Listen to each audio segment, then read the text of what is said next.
Hello, I'm Foon, and I write the website hustlecastle.site. I've made a few explainer videos for Hustle Castle. Today I'm trying something new. This will be a more topical type of video. This new type of content for me goes hand in hand with an addition to hustlecastle.site. I've added a news section here. It's just a blog, but news sounded nicer. If I'm going to be spending effort gathering leaks and other news, then I wanted a place where I could put it all and then give people a link. So today I'm going to talk about the event we're expecting to start any day now, as well as go over the leaks for the new gear for that event, as well as some game updates. Real quick, me from the future, I recorded all this video on Monday, and then on Tuesday, the game updates were announced in-game around 8 a.m. for me, and then about an hour later, the official Facebook page announced the event will start tomorrow, the 16th. So everything in this video, the context is out of date. Everything but the event items are no longer leaks, they're just new things in the game, but I think it's still relevant enough that after a bit of cursing in my clan chat, I was talked into still uploading. All right, back to the previously recorded video.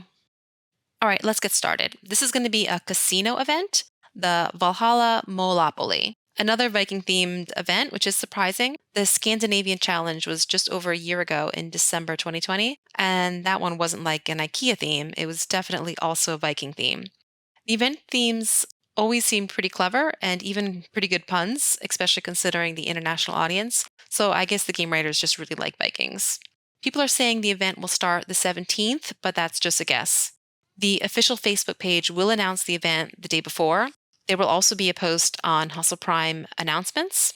And if you're like me and in a silly amount of Hustle Castle Discord servers, and they all mirror the Hustle Prime announcements channel, that'll trigger like 6 different push notifications, so it'll be hard to miss. The official Facebook page has already said it's coming soon, so anytime now we could get the one-day warning, but they have promised to always give us that one-day warning. All right, let's talk about preparing. The standard event advice applies. Events normally start right around the battles for War 1 begin. So that's 10 in the morning here in Italy, 4 in the middle of the night in New York City. You know the drill. That's 9 hours after game reset, when dailies refresh. So you'll want to hold off doing your dailies that day until the event starts. I have a chart here from a past casino event for how many poker chips different game activities give out. I got this from Hustle Prime channel for the last casino event, and it was made by Sitana. So you can see the morning of or night that the event will start, it makes sense to hold off doing activities that give chips, like your gem bays, your daily quests, sending or receiving friend resources, just for those few hours. And if you can, leave your last gem bay from the day before uncollected. There's parts of the game that we can be pretty sure will not give out any event rewards that you can do in that period if you really need to get your Hustle Castle fix in while waiting. You can go ahead and hit Clan Territory Abyss bosses. You can watch freebie ads, both for resources up here and for currencies in each of the stores. Also, a little light raiding wouldn't hurt. PvP gives chips, but not so much that I'd worry about waiting. But honestly, my biggest prep advice is to get some real life stuff done. You're going to want to play extra for those 10 days of the event, so vacuum your apartment and send any emails that you've been meaning to. Clear your schedule a little bit so you can enjoy the event with less guilt. Now, if you're new or just don't remember what a casino event is, let's take a look at the last one. I wasn't making videos then, so let's look at a QC Runner video. So this is QC Runner's video, Hustle Castle number 231 event wrapping up the Carnival Mole-opoly. I'll link to this in the description. QC Runner, if you don't already follow him, makes videos for lots of games, including the other Nord titles that are made with the same game engine. So he has a really unique perspective and knows more about Nord games than probably anybody in the community. All right, so back to it. Basically, you earn poker chips by playing, then you use the chips on this first board to spin the wheel. The wheel has lots of nice prizes like Mithril. The casino event is basically the only time when Grinding Arena has a decent chance of getting you Mithril. Like hammer events, casino events give lots of resources, which is a big part of what makes them a lot of fun. And it also means that besides grinding to get the event gear, grinding is also getting you gold and Mithril, and in general, your efforts to consistently be improving your squad go further when you do it during a casino event. Next month should be a hammer event. Hammer events give lots of apples and tickets, so I would say go all in at the casino, pun intended. Use your tickets during this event. You don't need them next month if there's a hammer event. On the contrary, you'll stock back up on tickets. Now, the most important thing you get from the wheel is dice, and then the dice you use over on the second game board. You get the items from all the places you pass, not just where you land. So for example, if my first roll is a 4, I'll get the items on all 4 first spots, which means the higher the roll, the better. The beginning will be a path that you go through just once. There will be a few unique rewards on this path. You can't break these items for a different roll because you'll never pass through this beginning part of the path again. You can only break items from chests. Then at the top of the path will be a loop. And then for most of the event, you'll be grinding to circle this loop as many times as you can. Most of the rewards in the loop will be poop, but there will also be mage chests, an archer chest, and a tank chest. Casino events work like this. The unique event rewards will mostly be in these chests. The event info will say exactly which items are in which chests, but good chances the mage weapon and armor will be in the mage chest, etc., and the mount and background could be in any of them. And then one weapon will drop later than the others and will also have the possibility of being in any of the chests. I'll go ahead and predict it'll be the book. There are 2 mage weapons in the leaks, an orb and a book, and the book was the late drop in the last casino event, and frankly, Nord likes to keep things the same. Like, it's been a spear as the late drop weapon for the last few challenge events. Yeah, so the objective is to get the chips, to get the dice, to get the chests, to get the unique items. A lot of room for good or bad luck with those different drop rates, which is the main criticism about this event style, but I still like them. So I wish you all lots of luck. May the drop rate gods smile upon us all. Now, passes. If you buy the pass, then every 10 spins of the wheel, you get 1 golden dice. Golden dice are just dice, but they won't roll a 1. I kind of think it's worth it. Like a hammer event, casino events are resource rich and you can really get a lot out of them. So if you got the $10 or $20 to spend, it's one of the better ways to spend money in Hustle Castle. Now, silver versus gold, I'll have to see what the exact offer is to decide for myself, let alone make recommendations for others. But when you're deciding, do look closely at the difference. Sometimes you get a lot for that bigger pass, and sometimes you basically get nothing. If you're not sure, hop over to Hustle Prime. They will have a channel created just for this event, and the first day there'll be lots of people talking about which, if any, pass to buy. Here I'm looking at the Hustle Prime channel from the last Mole-opoly, aka casino event. This is where I got the table I showed earlier. There's just so much good stuff here, especially in the pinned messages. You definitely want to check the event channel on Hustle Prime. People will be talking about the event itself, the new gear, and best of all, players like Hihi, or perhaps that's pronounced haha, I'm not sure about the correct pronunciation, will test the new items, and those will be pinned messages like these old ones. I mean, just look at these. That's really good info. One thing I'll add about reading the Prime event channels, there will be so much complaining. There will be people complaining about single chests that didn't have anything worthwhile, about opening what they think is a lot of chests and not getting any event gear yet. And also, and what I particularly want to warn people about, you will see really good players saying all the new event gear is crap. Every event, like clockwork, you can be sure it'll happen. Don't take that too seriously. For one, those players have all the event gear since forever. So if a new item isn't the best ever, for them, they're grinding hard to get it and they'll never use it. It's just going to go in storage, and yeah, that is a bummer. And two, it takes time for the community to work out how to best use a new item. So even if an item is destined to be the new number 1 for its type of gear, it's probably going to be a small improvement from the previous number 1, and it'll take time for that improvement to be clear. Gear that is absolutely standard now, like Celestial Orb when it was new, everyone said it was good for bosses, but too slow for PvP. And the Pirate Spear, absolutely standard best in game now. Everyone said it didn't compare to Sea Spear, and their view was at least it's an event spear. Since the Sea event had been a long time before that. So keep an ear on the grapevine, listen to what others find, but don't get discouraged if you're a new TR11 and really excited about getting some event gear, and then you see these top players saying they're not good. That's just what they do. They have really high standards, and they just never like anything at first. All right, so let's look at these items we're supposed to get. As I mentioned, I added a new section to hustlecastle.site, and that's what I'm looking at now. I'll read some, but if you want to look closer, it's here. Sir Mole wants to play again, but he will not give up his treasure for no reason. Hustle Castle is about to launch a new Valhalla Mole-opoly. A myriad of new, unique rewards and prizes can be yours. Wait for Sir Mole to show up at your castle gate and play with him. The treasure is yours if you win. All right, that's right out of the game code. Pro Legit Gamer Mike taught me how to look for that type of sneak peek info. I also found the names of the new event gear there too, but not the descriptions. For the descriptions, I found those on VK, translated them with Google Translate, and then cleaned up the text a little bit. All right, so let's read through these. Starting off with the artifact, a Rage Drum.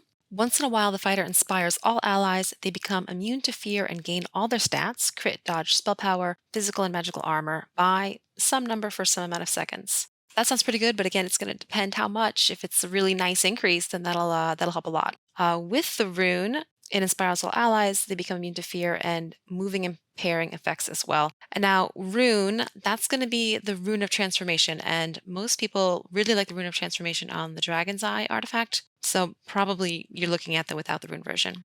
All right, now to the jewelry, the amulet. Once in a while, when a unit is targeted by a spell that inflicts silence, it heals itself for some amount of health and silences the weapon and armor of the enemy that silenced it. Okay, that's interesting because most people have Dino Wand, and that inflicts silence, and this would silence back the incinerator. Mm, I'd been more interested in this a few months ago when it was really like the age of mages, and silence was really, really powerful and really heavily used. Now with Dragonborn, mages are becoming not quite as important as they were. So it's interesting. Always jewelry's interesting and fun to switch out and see what works well. I'm just gonna kind of keep an eye on that one. The ring. Once in a while, when enemy fighters use resurrection, some amount of pure damage will be dealt to all enemy archers. If there's no archers, damage will be dealt to mages. If there are no mages, it'll be dealt to warriors. Okay, now that sounds really good. Again, it depends. Like if it's 5,000 damage, that's not very much, but pure damage is really powerful. I've been meaning to do a video on armor. And also, I love that it first starts with archers, which right now is what everyone really wants to kill as fast as possible. Dragonborn is really changing things, and the one real big variable with Dragonborn or any archer is, does he stay alive? So if they're there, you can knock them out quickly, and if they're not there, you target the mages, which is also really good. All right, moving on to the tanks. Here we have a sword with a some percent chance. Each attack of a fighter can freeze the enemy. He cannot move. Attack for some metaseconds. Also on something increases the cooldown of equipment abilities and artifacts of opponents. When a fighter attacks a frozen enemy, his attacks deal extra damage. Now, that sounds fine. I think a lot of people have the elf sword and also the demon sword, and not many people are even using sets with swords. Although, well, we can talk about more in the end, but maybe that'll change. And then the armor for the tank. Once in a while, the unit's maximum health is increased by some amount for some metaseconds. During this time, the fighter's attack damage is increased by blank of the fighter's maximum health.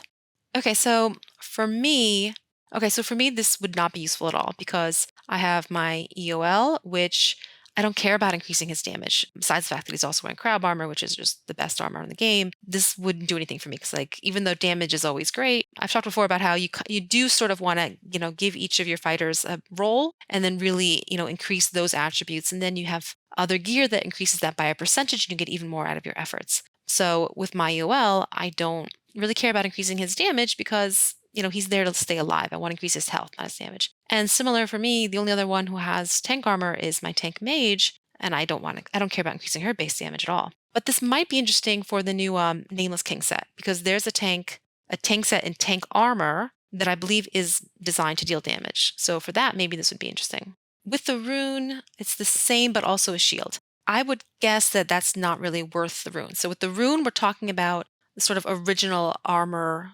runes, in this case, the rune of tenacity. And most people have that on the crab armor on their EOL. So it's great that you're not really going to be missing it here. On to mages. First, we have an orb, just like last casino event. Once in a while, the fighter fires a beam that bounces at some amount of enemies, dealing some amount of magic damage to each. Each time the affected enemies use abilities, they will be stunned for some metaseconds. That sounds fine. I mean, if it's a lot of damage, that could be exciting. I'm not super excited about it though.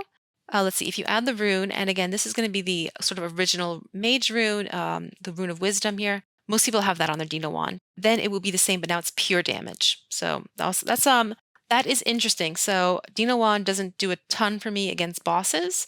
Pure damage is really nice against the clan territory abyss bosses because they all have a lot of armor, especially Puma, but all of them. So pure damage is really interesting. And we also tend to use the lightning rune. Actually, since I have this open, I'll point it out. This rune here, these are ring runes. If it's on a ring with an orb, it does pure damage and works really nice against CT bosses. So maybe this would be interesting in Abyss Squad. Moving on to the armor for the mage. I'm curious about this because I love a really nice mage armor. Once in a while, when an enemy fighter removes effects from allies or from other opponents. Okay, all right, so removes effects from either. So I guess removing negative effects from allies or removing positive effects from opponents. Takes blank magic damage. Okay, so the enemy who does removing effects will take magic damage. If an opposing fighter removes debuffs from their ally, that ally will also take damage. If the enemy removes the effect from himself, then he'll take double damage. Okay, that is really disturbing for me because I have a lot of effects that remove effects basically. Yeah, I have my cultist and I use some runes and things that this could be pretty I would not like to face this, which means I probably want to use it myself. Let's see. Now with the rune, and again, this is gonna be these original runes. The mage rune here, magic rune. It's just called the magic rune, and that is often on the alien armor. That's where I have it. Is really nice there. Now it's gonna be the same effect, but now it's also adding stun. All right. And now we have a new book. Again, I use occultist, so I'm interested in books. Once in a while, the fighter imposes damage on a random opponent. Okay. He's also stunned, and all enemies in a small radius have their armor reduced. That sounds really boring. And if you add a rune, fighter imposes damage, and he's stunned. After the stun ends, their damage is reduced. Also, all enemies in a small radius have their armor reduced. That doesn't really excite me, but I am curious about all the books because there isn't a lot of info on which books are good because we haven't had a good book ancient set in a long time. All right, onto the archers. Crossbow. Now, this is going to have to be really good because a lot of people already have the alien crossbow and the rapid fire crossbow, which are the two best in the game. So it's got to be a really high bar for this to be something of use to anybody. Once in a while, when an allied fighter summons a minion, the damage of the owner of the crossbow is increased by magic damage modifier for some amount of seconds. If the fighter himself summons a minion, then in addition to the first effect, his attacks begin to deal additional absolute damage. Okay, so this first one will be a percentage and this one will be a absolute. Percent damage increases are always really nice. The effect lasts for some amount of seconds. Okay, now that is interesting. Now I'm kind of looking ahead. I see that the archer armor also has something to do with minions, and I think there's some new arena mage gear that has to do with minions. I just love a squad that has like a gimmick to it, I guess. And so I think you could have a really cool, crazy minion squad where you would really take advantage of different minions being summoned and get a lot out of it. That'd be cool to try out. Okay, now the archer gear. Once in a while, when a friendly minion is summoned, the fighter heals himself for some metaseconds and his crit is increased by something for seconds. I wonder how that would work if the archer was wearing the ghostly aids. Ghostly aids triggers a lot of minions throughout a battle, so it'd be interesting to see if it actually propagated through. Because when he's a ghost, he's actually not there. They're just the ghosts are there. And if you added the rune, again, this original archer rune here, the rage rune, and that works really nice on angel armor is where most people have it, or it also kind of works nice on the Christmas armor that we just had. So if you add the rune, once every time a friendly minion is summoned, the trooper heals himself for some amount of seconds, increases his crit, and if the wearer of the armor himself summons the minion, all incoming damage against him is reduced. Okay, well, that is interesting. Yeah, again, I'd be really curious how that would work with the ghost. All right, and that's basically the end. We're going to have some skins like always for our hero and a new mount, background, the weather, Northern Lights. I'm kind of excited to see what that looks like. And then, fancy skins for people who go on the ranks, which is not me. Great for you if you do that. The images, it felt too much like stealing to take the images from anyone, even though I'm sure they all just take them from each other. I don't know. If someone does know the etiquette for this type of thing, please reach out and let me know. So I just have a few links here on the site, and I think it's all good if we take a peek now with the content being in the creator's context. So here is Hustle Media by Debede's video. He's a Spanish YouTuber. I'll include the link in the description. And if you speak Spanish, please go watch and then come back and tell me if he had any good info. So we can kind of just sneak a look in the video. Here he has the tank, armor, and the sword, and then the mage, armor, and the orb. Orb looks kind of cool. It can be a raven. And now we have the archer, armor, and crossbow. I do kind of like that. It's very like Loki looking. And here we have the book. I think the book is going to be the sort of last to drop item. And the artifact, the drum. And now finally the jewelry. That does look nice. This has come up before how, the jewelry, how event jewelry always has really cool skins. And then once you craft them to ancient, you don't see them anymore. And that is a shame, but I think it has to be that way because I know when I'm looking at an opponent, what I do to figure out like what is this thing that I'm looking at is I look at the jewelry. And if the jewelry also had a skin to it, I wouldn't be able to very easily see if this is, an incinerator or if it's a Darkula. I think it kind of has to be that way. All right, so that's the gear we can expect coming our way soon. At least all signs indicate that to be the case. Leaks can be wrong, but these are coming from a lot of different sources now. It's fun to look at these and imagine how nice they might be, but I find more and more that what makes an item good has more to do with its cooldown than with its ability. And since almost everything is once in a while, we're going to have to just wait and see what turns out to be good over time. Game updates. Sort of attached to the event announcement in the game code, there were a lot of game update announcements. I'm not sure if we should expect all or any of these to come live when the event starts, but let's look at them. The diamond cost of relics decreased threefold in the dungeon store. That's nice, but don't buy relics. The last thing you want is to rush your hero. You want as much of your power as possible to come from your gear, not your hero. While in the castle, you can now tap on the item displayed in the scrolling line that pops up occasionally to show info about that item. That must be the sort of news ticker tape thing that says when someone crafted an ancient item or an orange gem. Sounds kind of useless. All stages of new dweller development can now be sped up by using diamonds. This must mean babies, since training can already be rushed with diamonds. Again, it's hard to imagine who would need that. Diamonds are harder to get, and you have so many things you want to spend them on, like builders, when you're in the construction, pre tier 11 phase. Even if you have unlimited money, why even play the game if you're just going to pay to skip everything? Maybe if you really want to catch up to some tier 11 friends and you have lots of money. Again, I'm not sure who really benefits there. Some rewards stored in clan chests that are obtainable by earning glory can now be sorted into separate chests before they are mailed to you. That is the case when the player's throne room level does not match the rewards requirement. Once the player reaches the required level, they will be able to open the chests and claim their reward. Okay, this sounds like if you earn enough glory to get an end of season chest with an essence inside, they're making it possible for you to claim that essence later. Maybe? If I'm reading that correctly, then that's cool. Goblin Assistant can now be bought for unlimited amount of time. This one cracks me up. All of you OCD players who want to finish all of your achievements in your profile but couldn't buy Goblin because you already have him for more than the maximum that that they let you buy him. I guess you all complained to support and they fixed it. So there it is. If you're the type of person who just needs to finish everything, I think you're going to burn out. I enjoy doing things here in my castle and in real life in an efficient way. Most things eventually get finished, but finishing isn't the goal. Hustle Castle isn't the type of game you finish. There's always going to be more. All right, next. Arena challenges and improvements. Late last year, we said we were planning to improve player matchmaking in the arena. All this time, the new system has been working in Tesco to collect data, and we enabled it just recently. We invite you all to the arena. We will watch how things go, but we already see that most tournaments have become better balanced. My first reaction to this is I just think of all the work that went into figuring out arena brackets by people like Santransarm and all the helping and coaching by people like Eliana. And the idea of starting over is almost nauseating.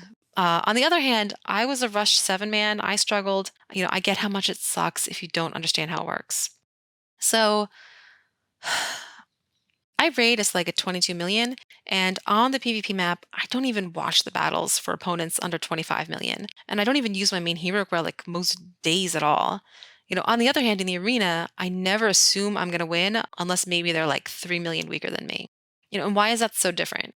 It's because PvP is a pretty random selection of players across the game, while the arena is not that. The best players in the game grind arena all day long, while the average or below average players, do their daily 2 and they're done. Maybe not even that. Because besides being just more casual players, I assume that they hate arena. Arena isn't fun when you're constantly finishing in the bottom row. So they just avoid it even more, and then that concentration of really great players in each tournament just gets even higher. Now, they added bots to the arena a little while ago. You can recognize bots because they will have no clan, and if you view their profile, there's no button to send them a gift. I assume the bots are there to fix that disparity, with the top players filling tournaments and leaving the casual players to never have a chance to win or even do well. Though there was also speculation that Hustle Castle was losing too many players and couldn't fill tournaments. Though I really think it was just meant as an equalizer. I've never waited too long for my tournaments to fill, and my bracket also got lots of bots. So anyway, I think the bots were a nice change. Someone has to lose in the tournaments. We all do poorly sometimes, but that there are players who were or are finishing last every single time is something that makes sense for the game to try to help. And bots, I think, help that. But for this new change that is big enough that they've been working on it for months, I admit I'm a little worried. It took a lot of time and it still takes constant work to keep my squad where I can podium nearly all the time, and I'd be sad if I lost that. So I don't know, let's wait and see what happens with this one. Honestly, most of the time, change in the game turned out to be a pretty small deal in the end. Moving on. Badge of Courage catchers are now available in the arena store. These are modifiers that increase the number of badges of courage you get in a tournament. All right, cool. Also, the arena store now offers 6 new unique artifacts that are being sold in a separate slot. Also cool.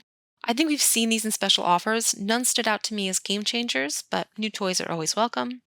Most of the items that deal damage or weaken enemies used to have no effect on clan bosses or dungeon bosses, but they do now. Their power is capped though. That sounds like an improvement. I look forward to hearing about items that now work really well in the Abyss. You know who's the best at that? It's the non-English YouTubers. Hopefully some international clanmates will let me know if they find good info on this. And by that, I pretty much mean Cluck. I'm looking at you. Changes to set properties. The following sets were completely reworked: Bastion, Shadow, Demon Hunter, Necromancer, and Snake Charmer. Well, shit, don't I look like an ass for never taking the 500 Snake Charmer essences that are always in our Clan War season chests? I'm kidding, and apologies for the language, though I'm pretty sure only a handful of people who play Hustle Castle are younger than 30, and I hope none of them who watch this are children. I mentioned how I don't rush to finish things, and I'm actually not even done with the game's storyline. I just do it slowly, and there's no CT bosses or portal or event. So I've only just recently done the Amazon storyline, and wow, that is hardly even appropriate for adults. Anyway, what were we talking about? Improving some of the worst sets in the games. That's great. Those who built them without knowing, maybe they'll be able to use them now. I think that's going to be a good change. Changes to item properties. The Rune of Flexibility used to work incorrectly when used on a shotgun. Spell power reduction would not always trigger splash damage. Fixed a bug where a crossbow would not always work with runes or other abilities modifying its attack. Changed the burning effect of the, I'm not sure how to pronounce the big hammer relic. Its color changed to green to set it off from other burning effects. Fix the description of the Mordred plate mail fitted with Rune of Tenacity. While the shield is active, it absorbs all damage done by enemy abilities. This line was missing from the item description. The Magic Signet Ring relic now works correctly. It casts shields on all allied mages instead of one. Also, we added a visual effect. That's interesting. I like this relic, though. I don't use it very much anymore. Fix the bug that caused the rare grade of the Cursed Rangers Alliance to be more powerful than the epic or legendary grade. Wait, what? Please hold while I change my Cursed Rangers down to blue rather than purple. Okay, I don't have it. She's still in training. All right, fix the description of the Ancient Wisdom Wand fitted with the Rune of Wisdom. Silence and slow are applied not only to the target, but also to a certain area around it. That line was missing from the item description. All right, I'm all for improving descriptions, though I think everyone knows just to use Dino Wand if you have it. Though even as I'm saying that, I feel the need to apologize and thank my friend and mentor Nellie, who had to twist my arm into using Dino Wand when I was first making my Ash. I'm still just too stubborn about wanting to use the gear that I feel like should be better rather than what everyone knows is best. So that's a lot of updates. I feel like maybe those aren't all done, maybe just some stuff in the works, but then again, Nord does like to push a ton of stuff into production all at once, so it could be we see all of that the same week as the event. We'll have to see. One other thing that I've seen people chatting about is new sets. I looked for the source of this, and I think it's Hustlepedia. He has descriptions of this event gear and info, even on the next event gear since early December. And also it has these images for sets we don't have yet. Or do we? This one really looks like Pyro. And this other one looks a fair amount like Nameless King, and this one like Reaver. And this blue one with the eye design would have been a better design for Cultist. The other day, in a rush, I made an Octo Essence by mistake when I wanted to make a Cult Essence because the colors are so similar. I actually really like this blue eye motif much better. Anyway, I think these are early concept drawings from the last new sets, which makes perfect sense since Math has had these since early December. But then people come here and see these images which don't exactly match the sets we know alongside other leaks that still haven't happened. And I think it's natural to think that these, are new sets rather than the ones from December. So I think this is what happened. And that's how the rumors for new sets get started. And as far as I know, I don't think there are new sets that anyone has leaked yet. At least I sure hope so. I'm good with the new sets we have for now and have just no interest in trying to get new ones. Especially if I have to go start building a Snake Charmer. I'm kidding. Please don't build Snake Charmer. All right, I think that is everything. The leaks that I talked about are all up on hustlecastle.site/news. And let's keep an eye on the official Facebook page for that one-day event notice. And thank you for watching. I read all the comments, so if you have any feedback, I really enjoy hearing from people that watch. And enjoy the event.